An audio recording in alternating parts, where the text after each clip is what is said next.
I think to each her own. I really do think it's not the answer for everyone, and I don't like to think that people, to make that choice because of the career, I think is not, it doesn't really guarantee you anything. So I wouldn't want people to put all their eggs in that basket for the career. On the other hand, to hear someone who is a passionate and committed writer say, you know what, this gives me time to do some writing.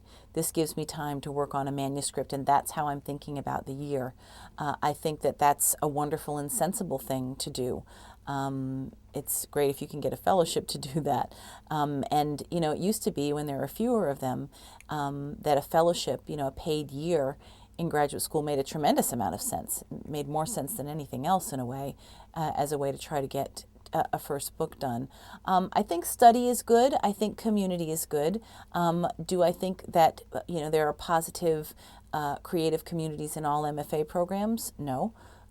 In some, absolutely. Absolutely.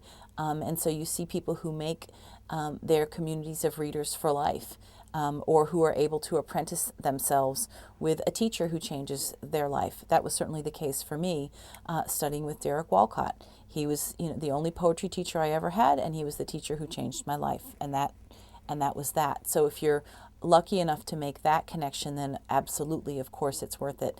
I think also, for MFA programs that have a classroom component that's not just a creative writing workshop, so that, in other words, designate some time in your life to, really, really, really read and soak up a lot. I think that's great.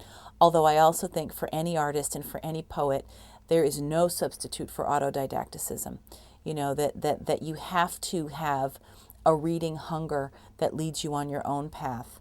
That's a very, very, very important part, to my mind, of being an artist. There are so many poets who make a life in the work and do their work, but that's not necessarily measurable in conventionally successful ways. You look at, there's a very great poet who died about a year ago named Christopher Gilbert, who wrote a book called Across the Mutual Landscape. And he published this book about 25 years ago. It was a book, a kind of an underground hit with, so I know many poets for whom this is a secret special book for them. And he was a practicing, I think, psychotherapist. He had another professional life. Apparently he was writing poems and kept writing poems. But the legacy, as we know it now, is that one book. But it was a very beautiful and important book. So, how do you put that against the career of someone like an Adrienne Rich, right? Who publishes her first book of poems in the Yale series of younger poets when she's in college. She's 20 or 21 or something when Auden picks that book. And now, as an elder, she's had a whole steady, productive, that's a life in the arts. That's another kind of success. And so even though, poem for poem, there are many rich poems that are indelible and incredibly important to me, but I also learned so much from the whole career, the whole life. So there's so many different ways that it plays out, you see, and in different ways that I would think of success. So I think that it's a mysterious perseverance that keeps you going. When I teach creative writing, I'm a great believer in free writing, in that whole concept of taking the censor off your shoulder, and of when you feel stuck, especially, just trying to let it all out, to write without stopping, and then deal with the fixing up later. That can be very, very difficult because sometimes, it's page upon page, day upon day, week upon week of dreck. Sometimes it's unbeautiful, it's uncompelling, and you just have to keep moving through it. You have to keep moving forward. But I think that kind of just letting it come and knowing that somewhere in the tumble down the river, there's going to be a stone that's got a particular sheen to it, and that's what you build on. I think that's the most important thing, is not to stop. I think, one of the important things that I've seen in places where poetry is taught well to young people is to realize that they're not yet afraid of it. And they are still unselfconsciously in love with sound.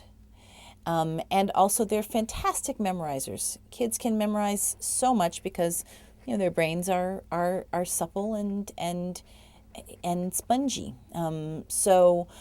I think to have to memorize and recite before you think of it as cod liver oil is a very, very, very good thing, because then you have that wonderful experience of possessing a poem and also of feeling how it exists in the voice, which sometimes makes it very exciting in a way. You can sort of experience the rhythms in a way that might not always be clear on a first reading on the paper. And then finally, I would say just the continued and avid teaching of poetry, and to teach that, yes, we go back to it, we study it, we try to unpack how it works, but we also need to take it in as music. And I think that remembering that aspect of reading poetry is very important.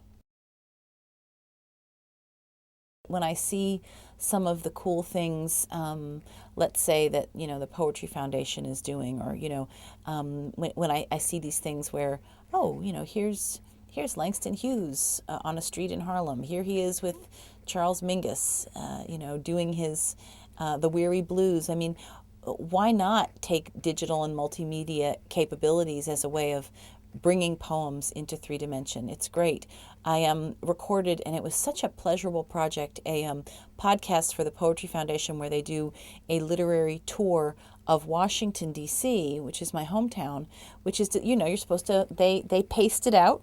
You're supposed to put on your iPod and go out and start walking and see and learn about the literary heritage. And, you can stop in front of whatever historical site. This is the corner where Walt Whitman would shyly wave to Abraham Lincoln, and then there's Lincoln's voice in your ears while you stand on that corner.